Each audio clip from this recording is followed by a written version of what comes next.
नमस्कार साथियों, आज हमारे इस जीत एजुकेशन चैनल के माध्यम से हमने अलंकार के संबंध में पहला वीडियो पर हम चर्चा कर चुके हैं। अब ये अलंकार से संबंधित दूसरा वीडियो है। हमने उसमें देखा कि अलंकार के भेद, शब्दालंकार और अर्थालंकार। शब्दालंकार के अंतर्गत अनुप्रास के बारे में पहला अलंकार हम चर्चा कर चुके हैं। अब ये दूसरा अलंकार और महत्वपूर्ण अलंकार है परीक्षाओं की दृष्टि से भी, यमक अलंकार। देखिए, यमक अलंकार की परिभाषा, जहां किसी शब्द की आवृत्ति हो और प्रत्येक बार उसका भिन्न अर्थ हो, वहाँ यमक अलंकार होता है। मैंने आपको पिछले में अनुप्रास के संदर्भ में बता रहा था। देखिए, वहाँ भी दो व्यंजन वर्ण की आवृत्ति, लेकिन यहाँ पर भी होता है, लेकिन वह दोनों में भिन्न अर्थ रखता है। शब्द की आवृत्ति तो होता है, लेकिन प्रत्येक बार उसकी परिभाषा देखिए, अर्थ अलग अलग होता है, तब वहाँ जाकर के यमक अलंकार होता है। साथियों, उदाहरण देखिए, सजना है मुझे सजना के लिए। देखिए, सजना, सजना, तो इसलिए मैंने वहां पर क्लियर कर दिया है। यहाँ पहले सजना का अर्थ है श्रृंगार करना। सजना बोलते ना हम, मैं सज रहा हूँ, रेडी हो रहा हूँ बोलते, आजकल अंग्रेजी शब्द प्रयोग करते हैं। और दूसरे सजना का अर्थ है नायक या पति या प्रेमी को कहा जाता है सजना, साजन। नेक्स्ट, दूसरा महत्वपूर्ण उदाहरण देखिए, ये अक्सर हर व्याकरण पुस्तक में ये उदाहरण आपको मिल जाएगा। कनक कनक ते सौगुनी मादकता अधिकाय, या खाए बौराए जग वा पाए बौराए। देखिए, यहाँ पर कनक कनक आ गया, जो आपको उदाहरण दिया था किसमें, अनुप्रास अलंकार में। देखिए, हम यहाँ का की आवृत्ति है बोल के अनुप्रास लिख दिए तो गलत हो जाएगा। और यहाँ पर जैसे आपको बताया था, धीरे धीरे, बार बार, चलते चलते, ये हम उसको पुनरुक्ति डाले तो भी गलत हो जाएगा, क्योंकि यहाँ कारण इसमें कनक और कनक दोनों के अर्थ अलग अलग है। और हमारा परिभाषा क्या बता रहा है, प्रत्येक बार उसका भिन्न अर्थ हो, तब वहाँ यमक अलंकार होता है। तो देखिए, यहाँ पर एक कनक का अर्थ है धतूरा और दूसरे कनक का अर्थ है सोना, गोल्ड। एक धतूरा जो शिव जी में चढ़ाते कांटेदार फल होता है, देखिए उसके लंबे लंबे फूल होते हैं, शिव जी का प्रिय फूल और फल है धतूरा। उसको खाने से व्यक्ति, ज़्यादा खाने से पॉइजनिक होता है, जहरीला होता है, ज़्यादा खाने से व्यक्ति की मृत्यु हो जाती है, इसलिए उसको खाने से व्यक्ति पागल हो जाता है। कनक कनक ते सौगुनी मादकता अधिकाय, वो मादक, उसमें नशा होता है। और सोना भी मिल जाए तो व्यक्ति पागल हो जाता है। हमको रास्ते में चलते हुए कहीं पर 1 किलो या आधा किलो सोना मिल जाए तो क्या है, व्यक्ति का बुद्धि काम करना बंद कर देगा, कि हमें समझ नहीं आएगा कि वो सामने देखते ही क्या करें, कैसे करें। इसलिए ये कनक के दो अर्थ होने के कारण, एक सोना और दूसरा धतूरा होने की वजह से ही ये यमक अलंकार है यहाँ पर।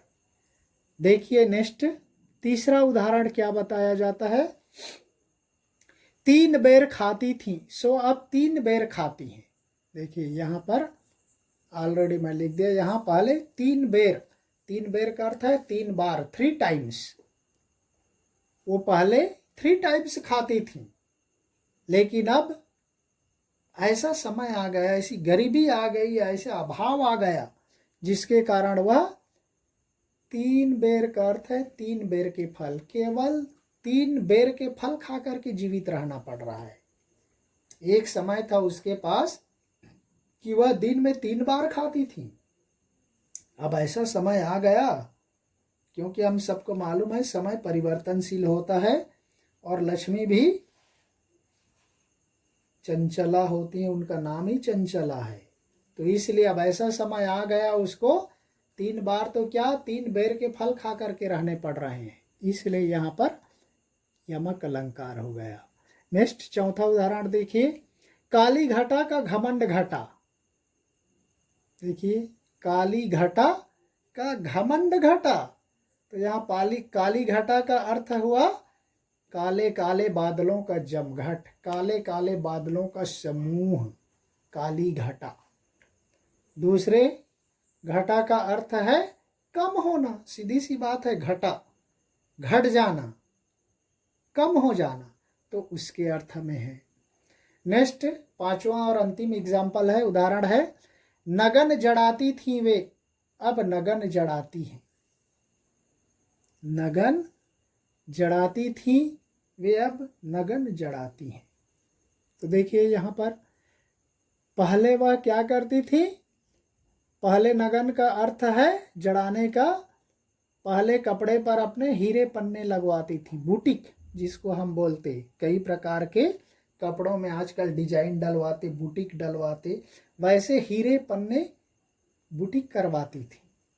लेकिन जो पहले बताया, अब समय परिवर्तित हो गया, वह शानो शौकत नहीं रहा, वह रहीसी नहीं रहा, वह धनाढ्यपना नहीं रहा, जिसके कारण अब वो नग्न शरीर पर वस्त्र के अभाव में ठंड से कांप रही है।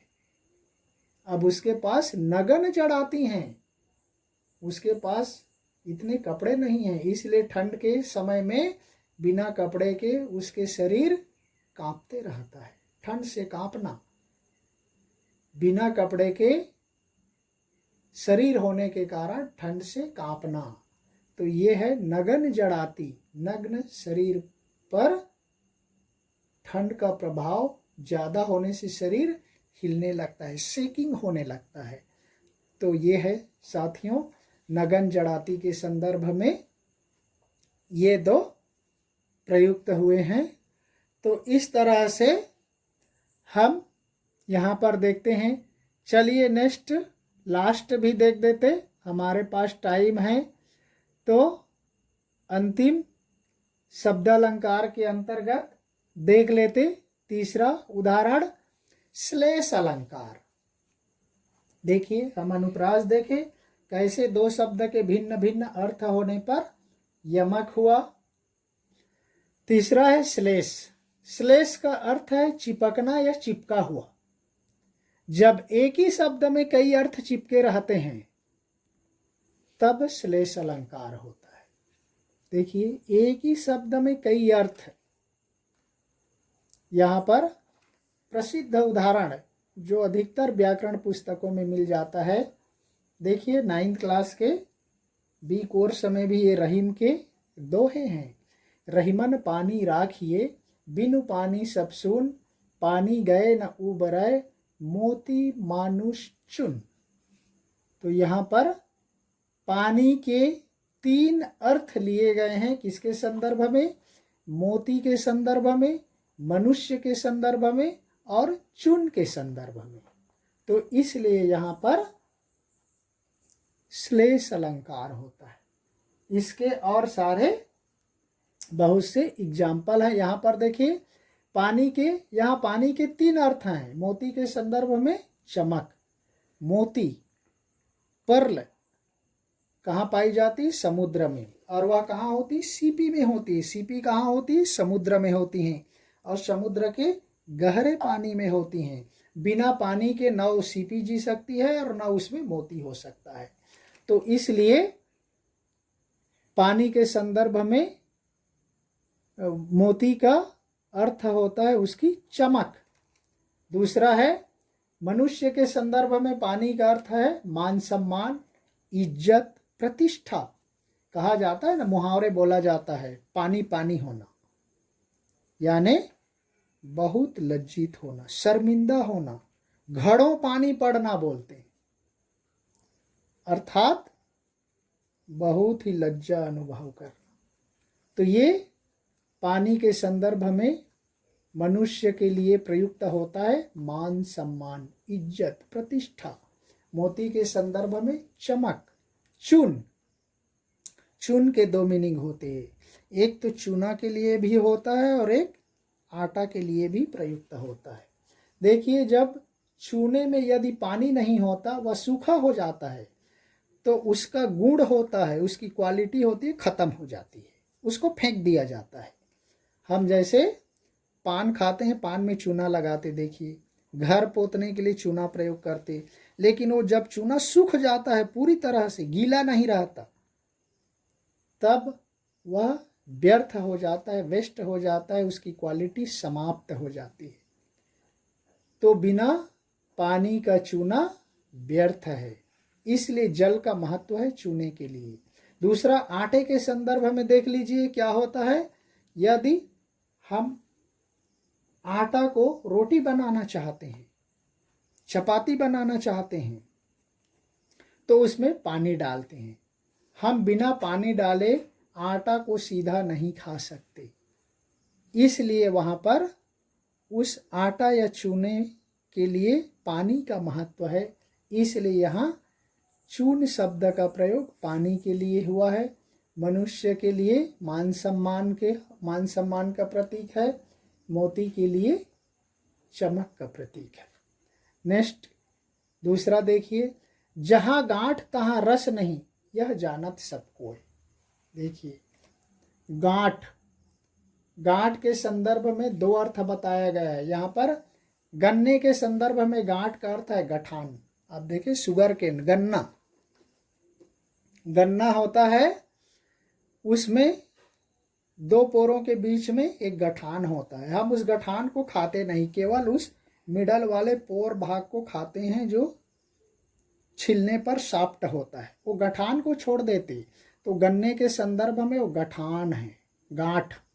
और मनुष्य के संदर्भ में ईर्ष्या या द्वेष भाव, हम किसी व्यक्ति को पसंद नहीं करते या जिसको हम लाइक नहीं करते, जो हमसे ईर्ष्या द्वेष करता है, तो वो दोनों के बीच में गांठ पड़ जाता है। जैसे रहीम का एक दोहा ही है, रहीमन धागा प्रेम का, मत तोड़ो चटकाए, टूटे से फिर ना मिले, मिले गांठ परी जाए। वो गांठ है, देखिए गठान।